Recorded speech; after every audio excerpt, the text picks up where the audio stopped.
Good day team. Today's lesson is going to be on how to make use of your digital price stickers for when pricing items in your store or when changing prices for items in your store.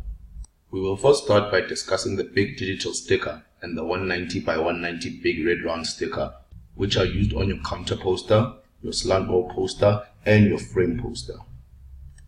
When you receive your digital sticker from the warehouse, it's initially going to look like this, where you're going to have 4 octets with a black background and 2 octets with a white background. You will use the black part from the 2 octets to make any desired number ranging from 0 all the way up to 9,999 on the 4 octet side.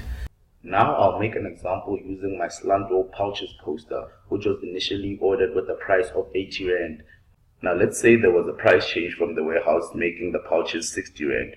Meaning that now we'll have to change our 80 Rand into 60 Rand, where we'll use one piece of our black shaded part to cover up the 80 Rand and make it a 60 Rand, which should look like this when it's done.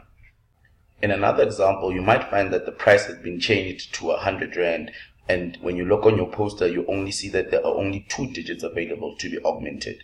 In that case, you need to go back to your digital price sticker, which will originally look like this, and you will have to fill in the patches and build your 100 Rand.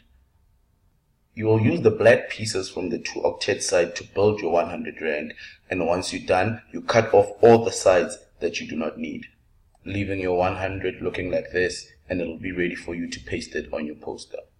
And when done correctly, should look like this, nice and neat with all the edges covered and nothing overlapping. Your small digital stickers will look like this when they come from the warehouse, and they are used on your counter tickets and on your phones or other items that don't have counter tickets. For the small digital sticker, you will need to use a marker to phase out all the unwanted parts in order for you to create your number. In this case, I made it 250, and as you can see, the top one is not a good example for you to have in your shop. The bottom one is a better example as it doesn't go over the edges. And seeing that I didn't use my last octet, I'll just cut it out. Now I will use an example of this power bank counter ticket, which had an initial price of 150 and has now changed to 120. So I will get my digital sticker and change my price from 150 to 120, which will now look like this after I've applied my digital sticker.